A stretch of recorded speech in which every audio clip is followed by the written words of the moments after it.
Hi there, and welcome to another Pi Crowdcast. I'm Rick Tarosi, co-founder and general manager of Pi, and I'll be your host. Our guest today for this special West Coast lunch session is Saul Colt. Saul, welcome. Hey, everybody. How are you? Good to have you here, Saul.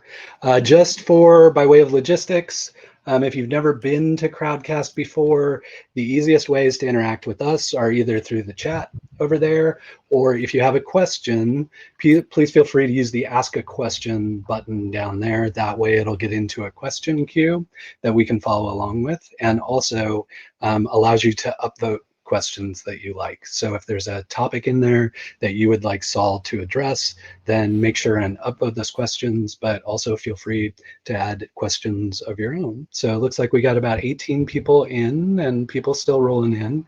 So I think to begin with, Saul, why don't you provide us with a little context bio of how you became the smartest man in the world and what you're doing today?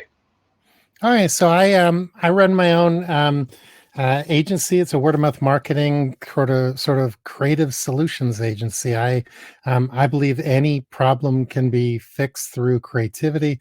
I specialize primarily in word of mouth marketing, messaging, branding, marketing strategy, deal strategy. But the thing I'm most known for is probably marketing stunts and things like that.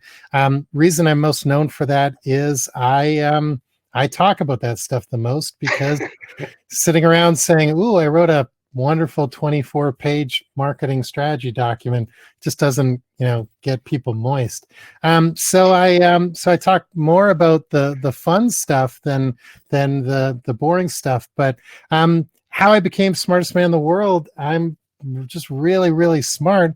And I was smart enough to know that if 10 years ago I started calling myself smartest man in the world, in 2020, Google would recognize it. And now if you literally search smartest man in the world, I'm on the front page. So there you go, kids. Start now. You can do Start early. anything. Yeah, you could be anything you want to be. You just have to put the time into it. Um, Well, and I see you were smart enough to wear a Portland t-shirt to this event as mhm. well. So thank you. Yes, We it appreciate doesn't it. thunder in Portland. It only rains. Mhm.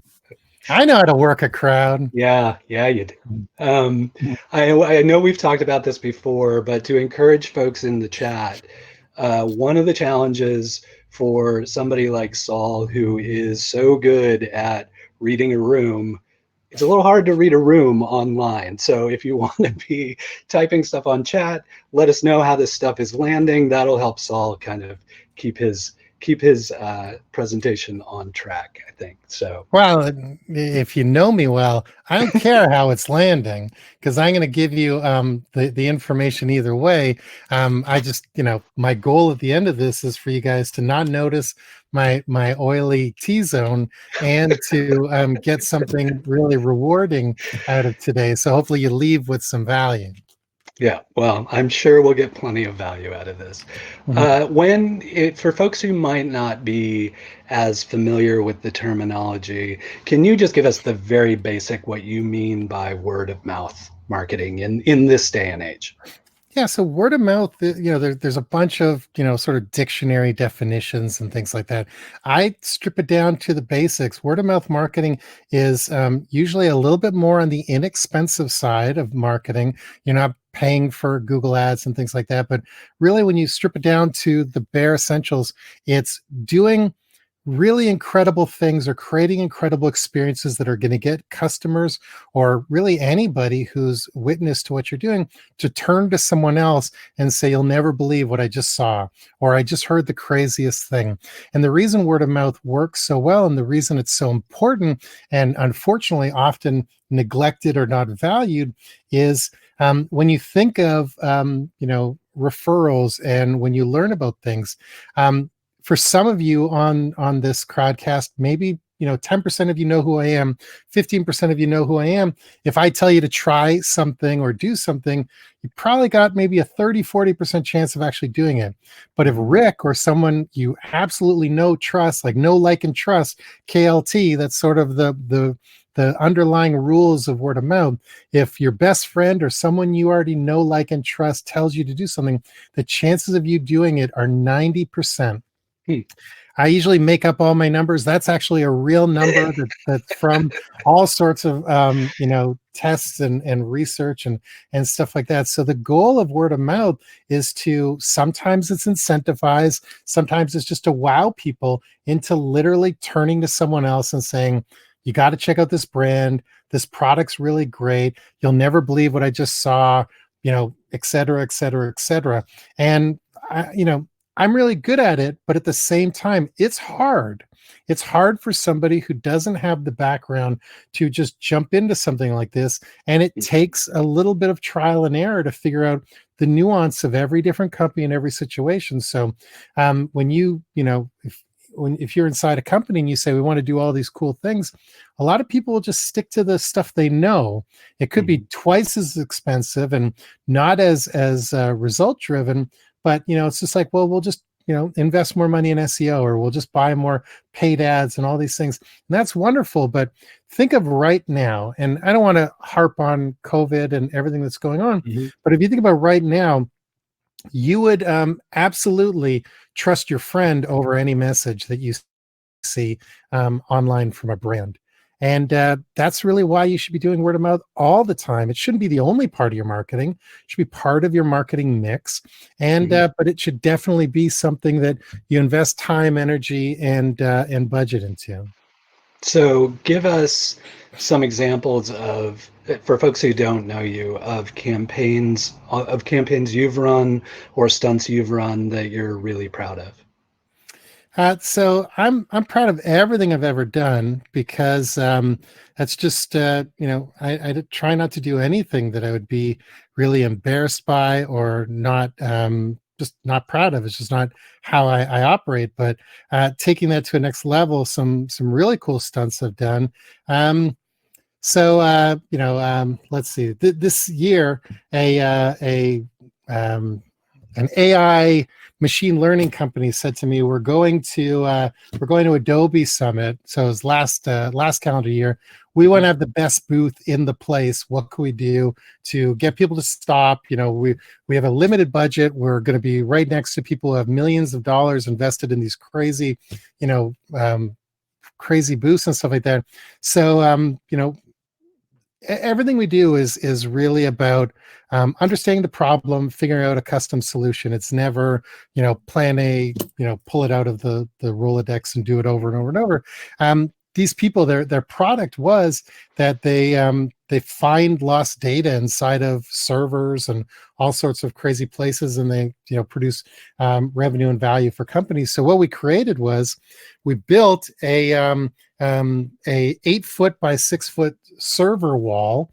It had all the lights and sounds and all the things, but it was actually a working version of the board game operation. So they had giant tongs, and your data was stuck inside of the server, and you had to kind of pull it out. And if you touched the metal parts of the thing made so much noise. It was annoying as anything, but everybody in the hall knew about these people. People lined up just, because if you pulled it out, you got a t-shirt or whatever. And they got way more attention, and people are tweeting about it and all sorts of things. We create experiences that you're probably never going to see anywhere. Some of the coolest things I've done, I've talked about so many times that they're not cool to me anymore, but they're interesting to other people. But we were the first company to ever use real clouds to promote a cloud-based software. So we did skywriting in San Francisco. To me, it was like so obvious. Why wouldn't anybody ever do it? No one had done it before. We got tons of media attention around it, tons of conversations on social, and a lot of what we do, a lot of the reason people devalue word of mouth and things like that is it's not as instantly trackable as a link or a click and things like that. So, over the 15, 18 years I've been doing this now, we developed a lot of ways to track what we're doing, because my goal always is to get you to hire me again and give me more money and be satisfied and tell all your friends. I need people to talk about what I do as much as I need them to talk about their product and their brand and things like that. So, we've created tons of ways to measure this. I know it works. I think that all companies should be doing this. Obviously, that's very self-serving. It's what I do for a living, but it's proven time and time again.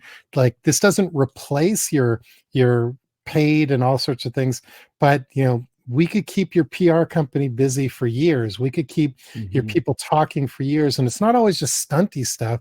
For FreshBooks, the online invoicing company that I had an 11-year relationship with, I don't work with them anymore, but proud of a lot of the things I've done with them.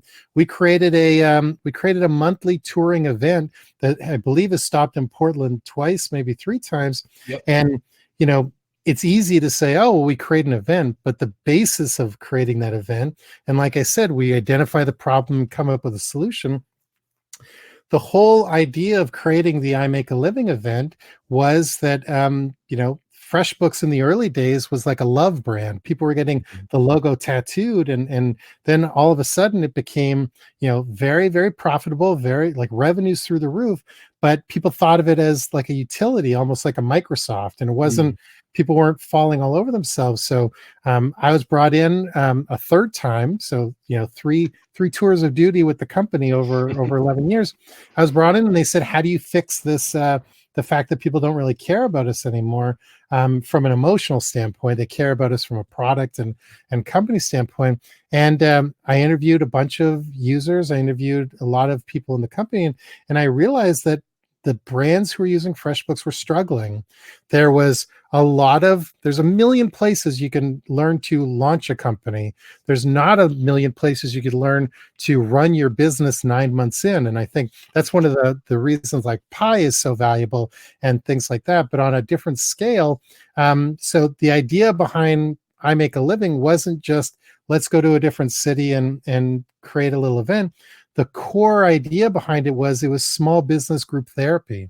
Get a bunch of people in a room, a comfortable place, have a few people on stage kind of airing their hopes, dreams, and disappointments, and make an environment where people could continue the conversation long after we left town. So there was a bit more of a community. And I made sure the event happened in Portland because I love Portland. I wanted to see people and stuff like that. But you guys are so far ahead of the game compared to so many other communities as far as like community of startup people who actually care about each other and help each other. There's nowhere that you could really go in so many places. So you guys are actually very, very fortunate. And that's part of the reason I love Portland is because I fit in okay there. It's like these are people who actually like are in all this for the right reasons and trying to create cool stuff, just like I'm trying to create cool stuff. So but I could speak for the next 40 minutes on various things we've done and stuff, but the core underlying theme of everything we do is it's either human or spectacle. So we either create really cool things for people, bring people together, or we create really cool things for people to go, oh shit, that's cool. And sometimes they cross in the same sort of Venn diagram or whatever, but we want to create really cool things around people because people are our reason for doing what we do and get them talking, or we're just going to create something from a bit of a distance that people are going to go, whoa, what's that? That's cool. I need more information. I need to, go a little deeper on it. Yeah. So I'm going to ask one more question because this sparked a question for me. And while we're doing that and Saul's answering it, if you have questions, make sure to ask a question down there and pop in there and upvote questions that you would like Saul to answer.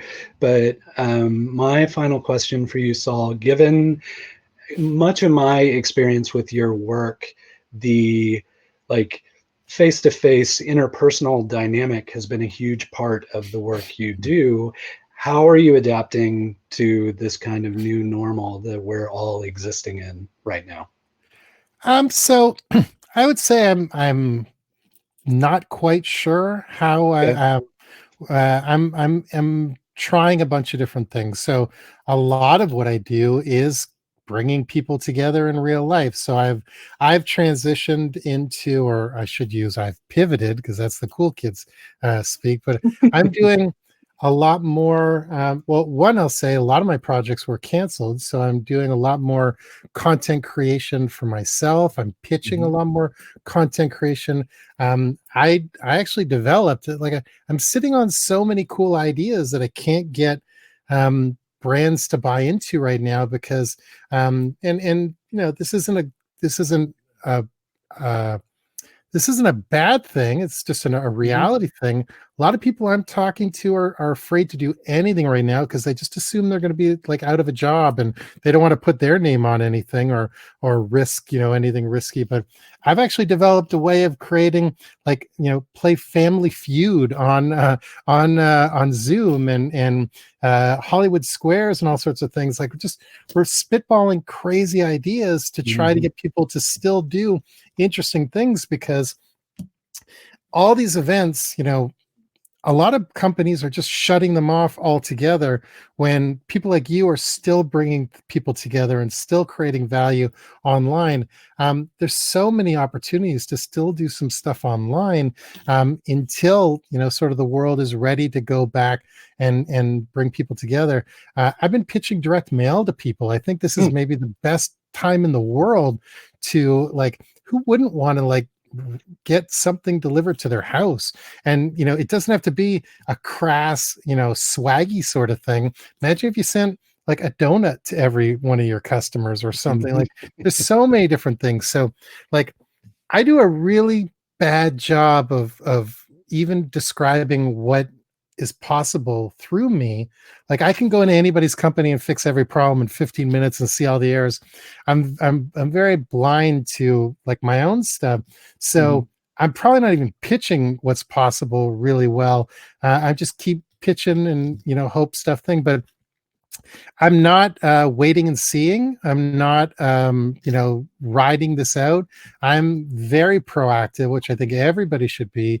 I've been very vocal and opinionated on videos and live streams, telling people how I feel brands should be messaging right now and what we should be doing, because I truly believe that the companies who just wait and see are going to be left out of the conversation. And I truly believe that people are paying close attention to companies that are putting their foot in their mouth and are doing awful things, and people who are being deafeningly silent and stuff like that. So, there's a lot of nuance, and I think people are going to give brands a lot of leeway to make a couple, little mistakes. But man, I don't know if you guys are fatigued yet.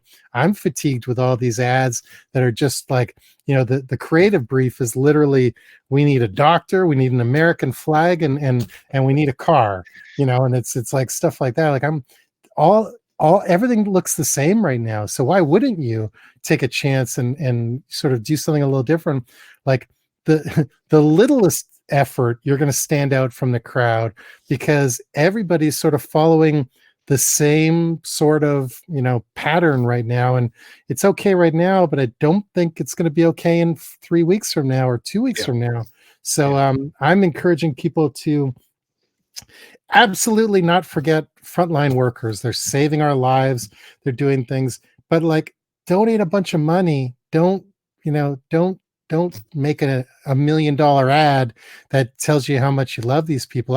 I'd much rather a brand, and I pitch this as well. I pitch 25 things a day, and it's just no.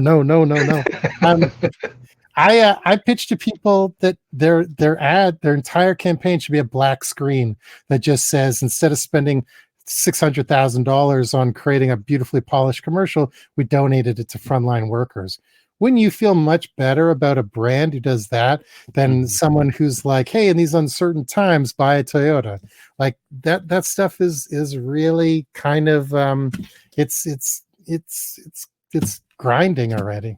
Yeah, that makes a really great segue into this first question, because I know that so much of what makes you so great at what you do, Saul, is your just analysis of the industry paying attention to what other people are doing.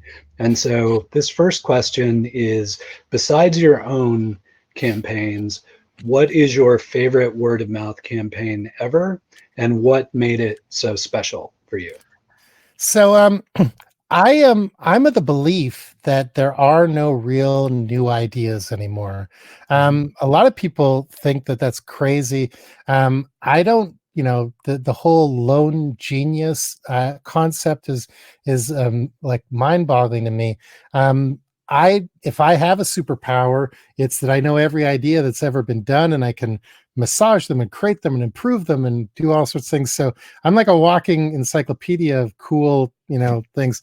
A couple really amazing ideas, and like you guys may have seen them or not seen them, but if you know the clothing company Diesel, I guess they're a fashion brand. I wouldn't call them a streetwear brand, but Diesel, it's probably about a year or two ago, there was something in the news that Diesel was like one of the top 10 most counterfeited brands in North America. Like, factories were just cranking out fake diesel stuff.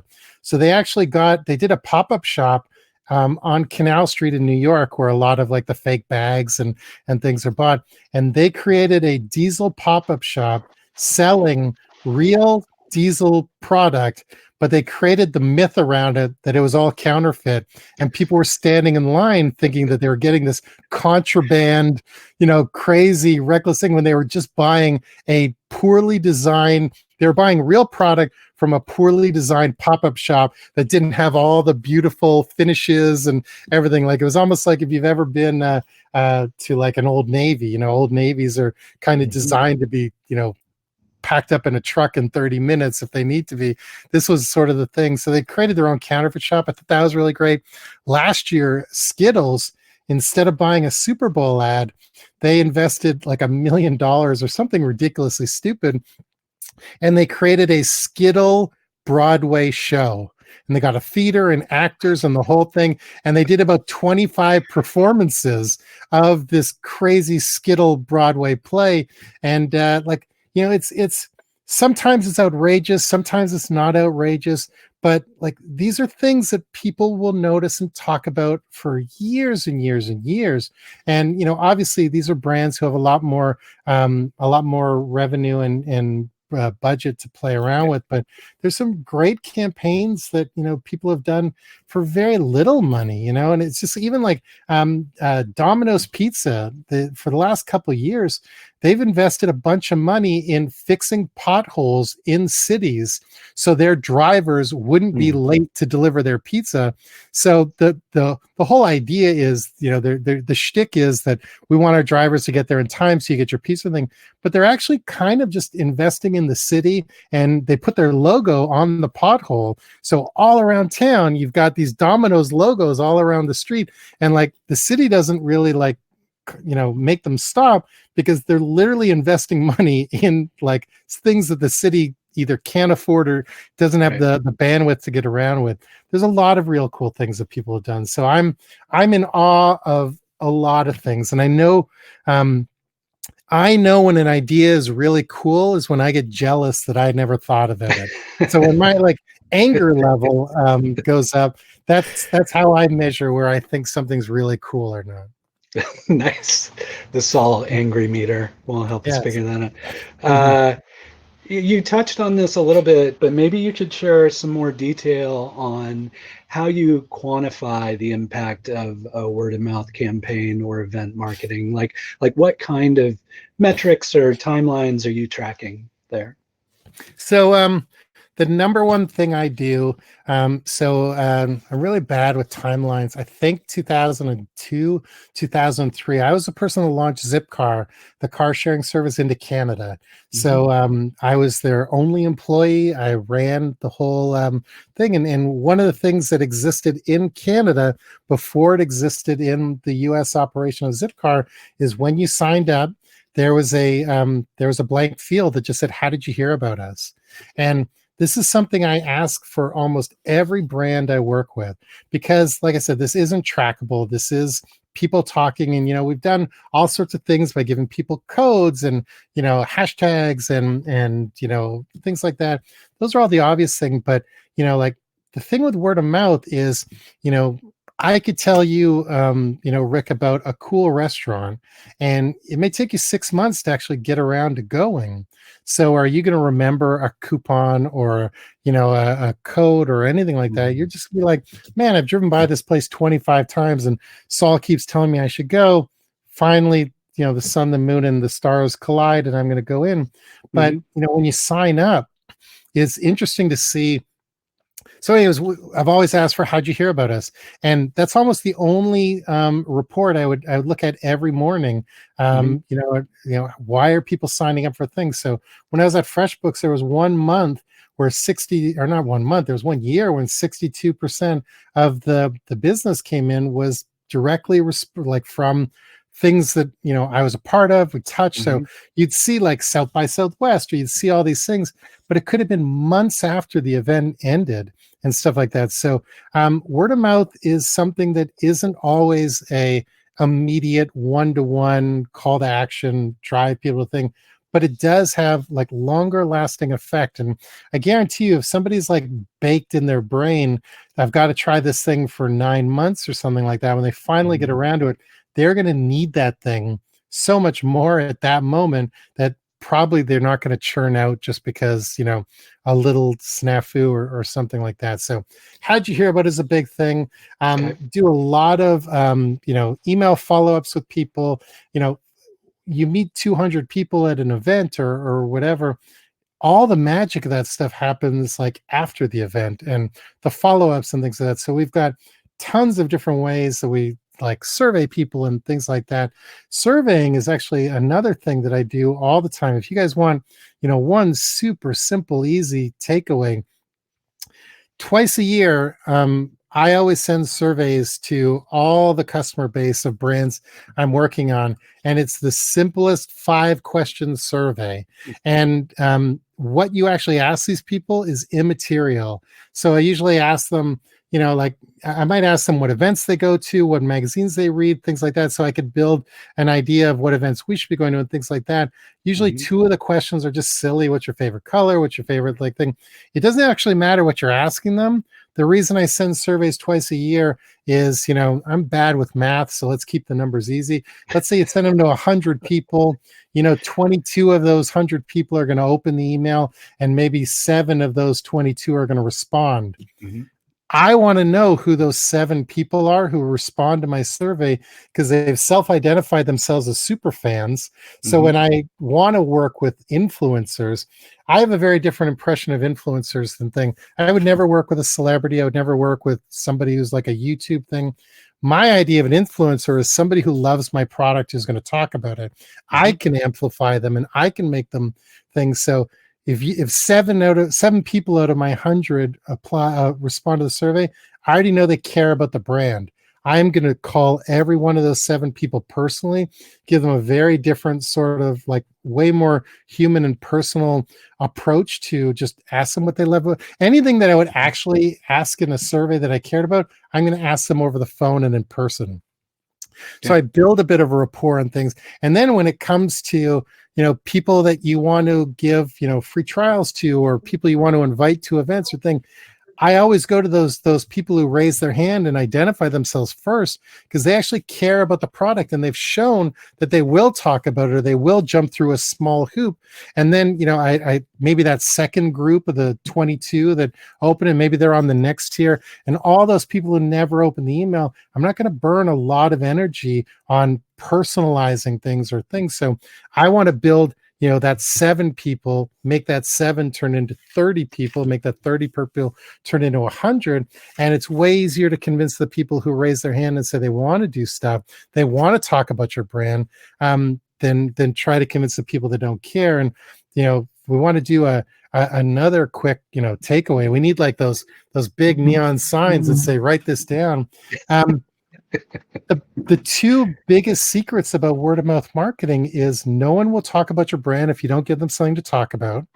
And the other one is the great thing about word of mouth, and the reason I encourage people to try things and do stuff like that, is if something blows up in your face, or that's not true. If something doesn't connect with people, all it means is nobody heard about it, and it didn't blow up in your face, and it didn't, cause your brand to be ruined or anything like that. So there's a lot of things that you could be experimenting with and could be trying that aren't going to ruin your career and not going to get you fired. Yeah, and we've talked about this a lot in previous episodes, and I know you and I chatted about it before too. But just right now, production value has totally gone out the window, so it's even easier to try new and different things. I mean, this is obviously not the most highly produced event we get bringing people here, but it's working for the community. You got some nice mood lighting going on, and my forehead is shiny. You're like, I picture you like standing next to a beaded doorway or something. There's something going on there. I want to get a lava lamp or something for the other side. Mm-hmm. All right, let's get back to the questions. For software sales, let's say mobile apps, what do you think is the right balance between new feature development and marketing spend if you have a fixed budget, team, that sort of thing? So putting money into product or putting money into marketing? So I that's a hard one to answer in a like absolute way, and I also believe there's no such thing as, like, I don't believe in absolutism. I think that there's so many variables that would depend to actually make that answer. So it's like, do you, are your customers even asking for new features? Is this a product that people are completely content with right now? Like think of Microsoft Excel. Like, I don't ever ask for any new features for Excel and things like that. Like my iPhone, I don't ask for new features for my iPhone. I just sort of expect that they're going to show up, every September or whatever the cycle is in that. So, everything I preach is really about knowing your customer.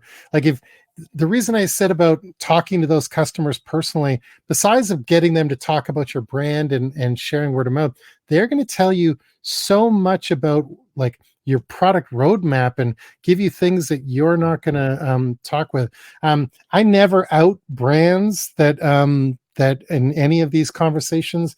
My whole mantra is kind of like, if you don't have anything nice to say, just speak in code.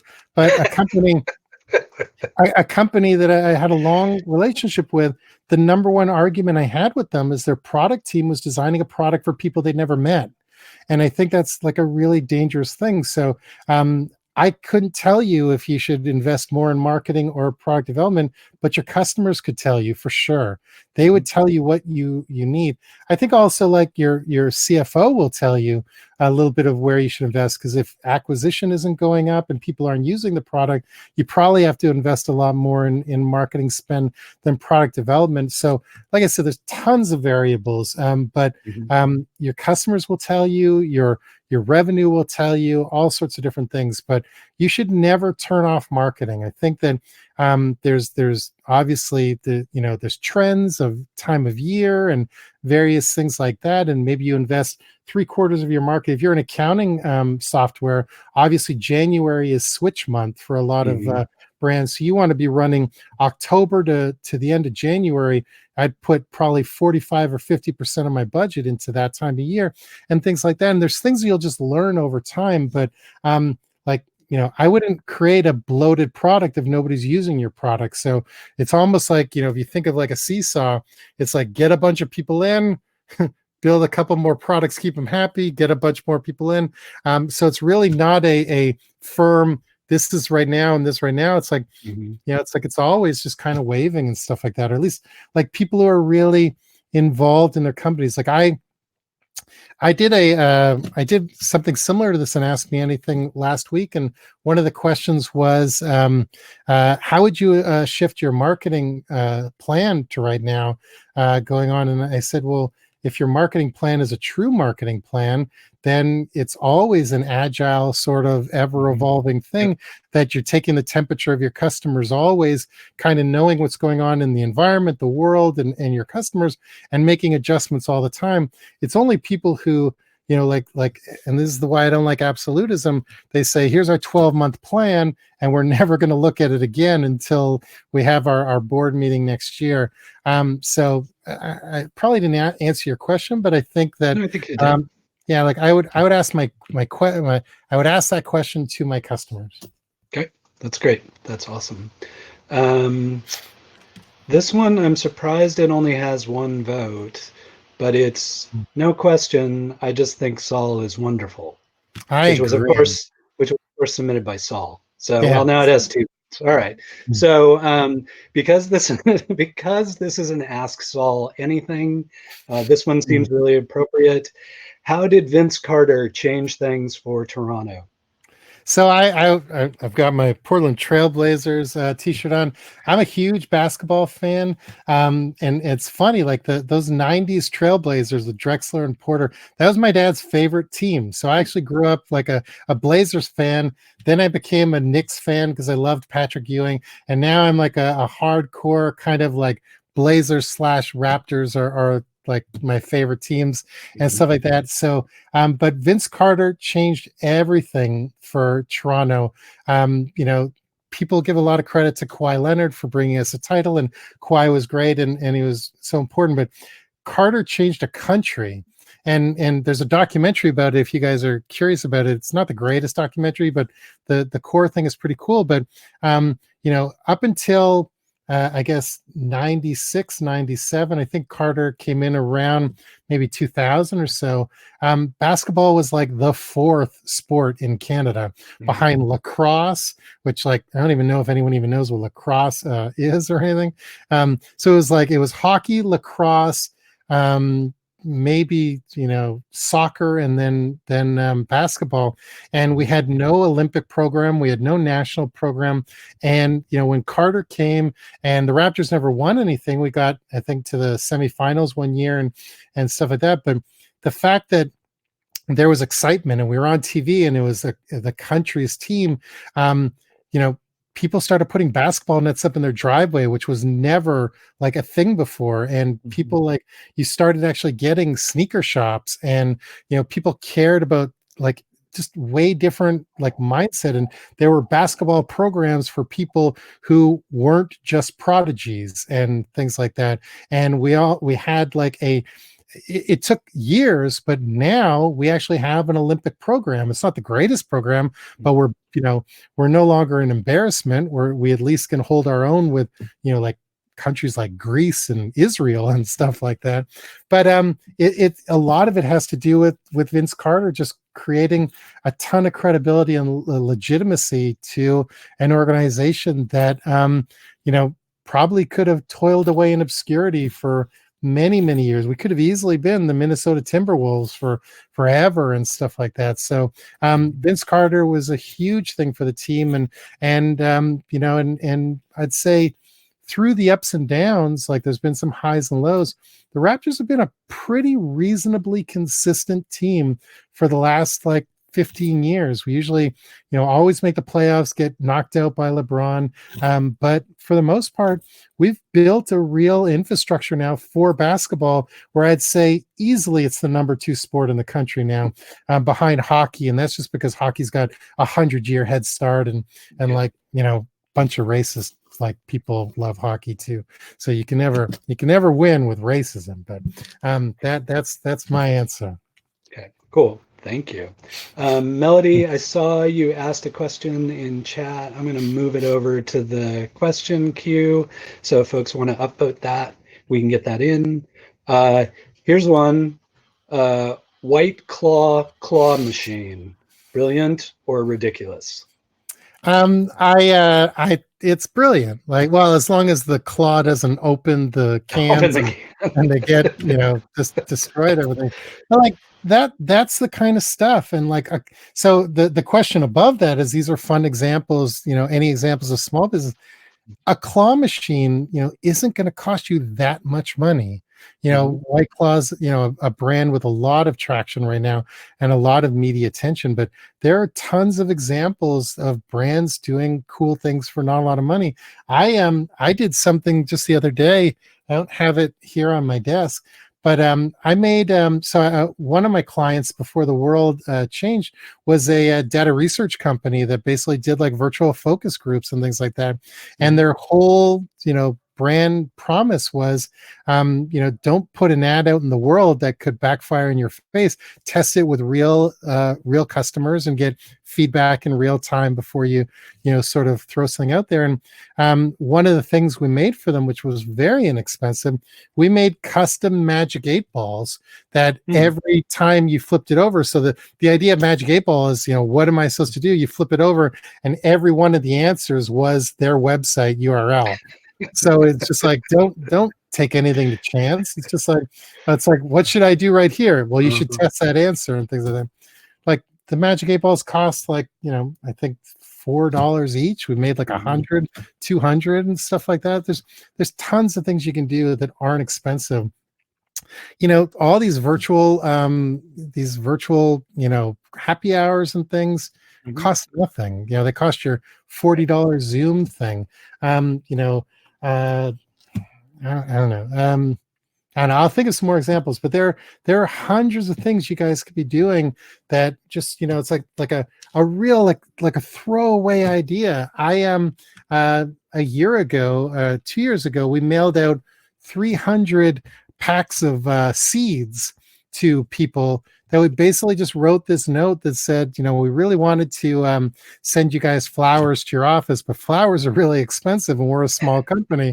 So here's some seeds, grow them yourself and think of us. Like a lot of times the kitschier stuff resonates more with people. You know, like you talked about low production value. And when we were chatting the other day, that was your insight, not mine. I thought that was brilliant because I've actually like thought a lot of my videos look garbagey and like it kind of hurts my heart, but at the same time, like it sort of fits in the world. So like, you know, kudos to you for identifying that insight. I think that people like a little bit of realness and a little bit of unpolished. It makes you more human. And like, you know, I was talking with someone today about like I've been doing these free 15-minute consulting calls for like 5 weeks. I've done almost 165 of them. And one of the people today was talking about his whole business was creating experiences inside of big box retailers. So you know, one of the ideas we threw around was like create virtual personal shoppers where like, you know, you give over your size, you give over the stuff you like and all these things, and they basically walk through the store because you can't, and they were like, what do you think of this, what do you think of this, what do you think of this? And then you get it in 2 days, and instead of, you know, just the e-commerce version where you just click, click, click, click, click, you actually are talking to somebody. I think for retail to survive, and a lot of companies survive, the humanity level has to be cranked through the roof. I don't want to talk to an AI chatbot right now unless they're just helping me get to a person so I can have a real conversation. I miss touching women. Like I miss human contact. I miss a lot of things. Don't give me a robot right now. Give me a person. If you guys are watching, I'm not looking at my camera. I'm looking into Rick's eyes because I crave people so much right now that like, you know, this is kind of like where we are in the world, and people need to actually recognize this and work towards this, because I don't think, you know, automation isn't going to save the world right now. Humanity is going to save the world, and the longer we're you know, inside our homes and all these things, like you're going to miss people so much more. Like I miss people all the time. Yep. Yeah. And I think if people don't know, like Saul and I are basically opposite sides of the same coin. Like we're both super introverted, but he really leans into like being outward and gregarious, and I more shy away and hide from it. So, but I think we both have chatted about how even from an introvert perspective, missing that humanity. has been But a big deal. have you ever touched a woman? It's amazing. No. Like we can't do that anymore. And I mean consensual. Let's get into the next question. What is the best strategy to tie the online world and the physical world, especially now that we are social online and eat and drink apart from our friends and have all those Zoom happy hours and that kind of thing? As stupid as it sounds, I think kind of what you're doing is what I would recommend everybody do. Like, we have to force people, maybe force is the wrong word, but we have to make a greater effort to create accidental, conversations and things like that. So, I was talking to somebody yesterday that, he was saying like he works 3 hours a day because without socializing, without lunch break, and without commute, he can get his whole day done in 3 hours. Mhm. And I was kind of like, well, okay, but you should be returning my emails and accepting my picture. But if you think about that, like, how important are those coffee, or not coffee, water cooler conversations Mhm. and overheard conversations? I'd say they're more important. So I don't know how to create them serendipitously. Like if you say, okay, everyone's got to be online at 11 o'clock inside of Right. a Zoom, like it's still going to be awkward and weird or everything. But like, I almost think there's an interesting idea around, I used to work at Zero, the other online invoicing thing, and they had this thing, and I always thought this was kind of like big company, sort of BS, but it was interesting. Twice a week, you had to have a face-to-face with someone in the company that you didn't know. And it was just 10 minutes, and it had to be in a department or someone you've never worked with. And you weren't allowed to talk about work. You kind of had to it was kind of like a lazy first date. Like, what are your hobbies? What are you interested in? Things like that.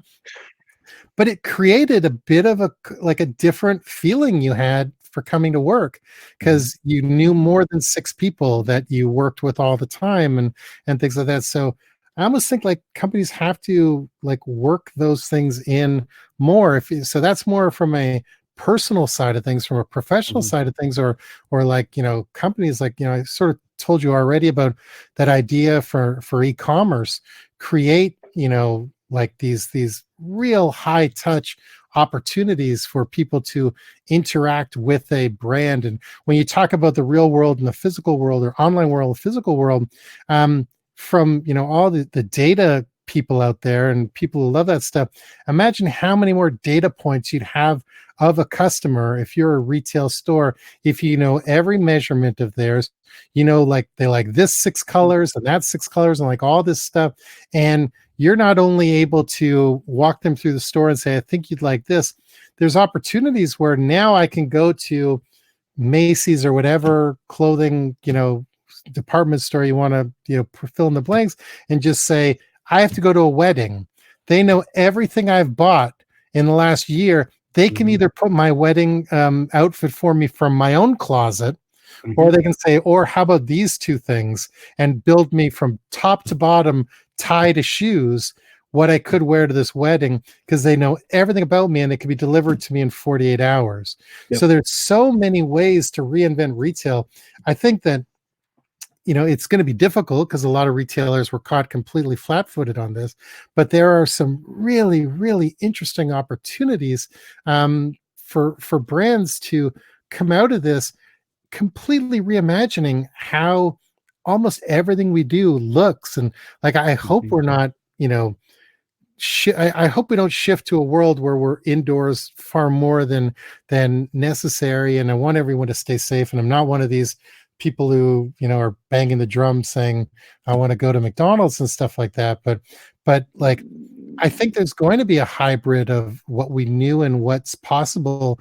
And, like it could be really interesting, but, best strategy to tie things online, meet people online, but have a real human component to it, and don't push people to chatbots and AI and all these things, even if it's just a bridge till we figure things out. Everything should have a face to it right now. One of a joke I make in a keynote, I actually don't use this keynote anymore, but used it for a long time earlier in my career. I would always talk about building communities and how, Rick, you would remember this. It's sort of gone away from this, and I hope we kind of go back to it a little bit. But those early days of Twitter, when major brands, you knew who you were talking to. So it wasn't AT&T, it was John from AT&T. It wasn't Comcast, it was Cheryl from Comcast. And it was a real person. Maybe there was 7 people pretending to be that real person, but there was a face. And the reason you did that was when people are frustrated, they lashed out sometimes. So it's real easy to go on Twitter and say, I hope AT&T dies of AIDS, but you're never going to go on Twitter and say, I hope Cheryl from AT&T dies of AIDS, because you don't do that. Like, even if you're a bad person, there's still there's lines people don't cross. And I think that, I think community management, which sort of was all the rage for half a decade and then just sort of was deemed unnecessary, I think that's going to come back in a very, very strong way. May look and feel a little different, but I believe there's going to be people. Every brand's going to have a face to it. Might not be one face, could be 20 faces, but there's going to be faces because nobody wants to stare at a screen. Nobody wants to talk to a robot or be in a tree of a knowledge tree or any of that stuff. If we're not going outside, we can't, get a coffee and accidentally bump into people. We're going to be looking for other places to see real people and things like that. So it's an opportunity for brands to bridge that gap and sort of really think, and you think of all these retail people and all these hospitality people and stuff like that. This is a way to really, redirect some great, smart, outgoing people to have a different type of career and feel very valuable again, and stuff like that. So it's not like there aren't people out there who could be these personal shoppers and could be these people. Like, even, just imagining retail, and I don't want it to be holograms and all these people, but if you can't go inside of a Home Depot anymore because it's all delivery or curbside or whatever, I actually want some guy who used to own a hardware store to walk me through the store and, still tell me oh, you don't want those light bulbs. You want those light bulbs or stuff like that. And I think people will figure it out, and people will, maybe not get it right the first time, but it will be interesting to kind of watch and see. Yep. That's great. Thanks, Saul. Probably time for a couple more. This one is, are you hiring? Do you hire UX researchers, designers? Genuinely asking for a friend. The answer is yes, with an asterisk. How I've built my agency is it's really just me, but I've got 19 people I absolutely trust and love that I use for every project, and they all have different skills, and none of them overlap. And for every project that comes in, I build these little dream teams of all my subcontractors. So I don't hire people full time, but I'm certainly always looking for amazing people to bring in and work with and pay generously and not take advantage of, because all I care about is delivering the best possible product and experience for people. So sometimes it's a smaller team, sometimes it's a bigger team, but because I can do so many different things, or the reason I can do so many different things is because I work with so many amazing, smart people that can, fill, subject matter expertise that I don't have. Cool. Thank you. So this is the time where we kind of flip the tables a little bit, and this is your opportunity, Saul, to let us know as a community, how can we be helpful to you right now? What can we be doing to help you out? I'm never good at answering this question. The obvious one would be send me money, send me projects, but that's kind of crass. sort of my mentality right now, and I was already, honest with you guys, I have nothing going on right now. So I'm available for any conversations or anything, whether it leads to work or I'm just being helpful. One of the things I've always been inspired by Rick, and you guys are so lucky to have, not only Rick, but someone like Rick, is like, there's no one like Rick in Toronto. There's no one like Rick in so many cities that I go to and stuff like that. I'm open for any conversation. It doesn't have to, I'm happy with just sharing what I know, and sort of like what I said about earlier about word of mouth. If you don't need my services right now, maybe 6 months from now you'll find things. So I come with the biggest ego in the world and no ego at the same time. I'm completely I have blind faith that I can help anybody with any problem, and that's my ego. But I also don't think I'm better than anybody on this crowdcast just because I'm in the window and you're not. So like, don't think I'm too big or whatever to come and answer your email. Reach out about anything. It doesn't have to directly relate to something revenue generating right now, but if you ever do see something, please think of me. And even if it doesn't turn into anything, I appreciate wholeheartedly any and all introductions. Thank you, Saul. We really appreciate you taking the time. I personally am always just super appreciative of getting to hang out with you and your kind words and your guidance and mentorship over the years. So thank you very much for taking this time. I just have one more question. Was this the Yeah. best one so far? Yeah, it was easily the best one. All right. Mostly because I didn't talk the whole time. I just let All you right. talk, so that made it a lot better. Good. So if folks want to tune in later this week, we've got Nick Lambert coming up tomorrow. He'll be talking about his founder's journey and what he's doing to entertain himself as an extrovert in these times of having no human contact.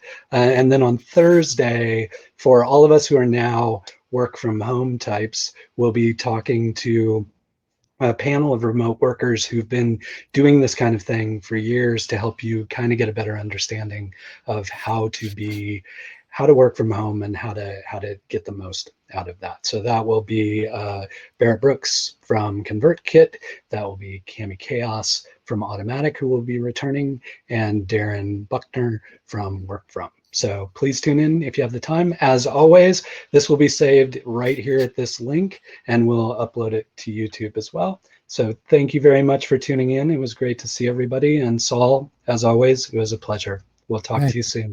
Thank you Bye-bye. so much.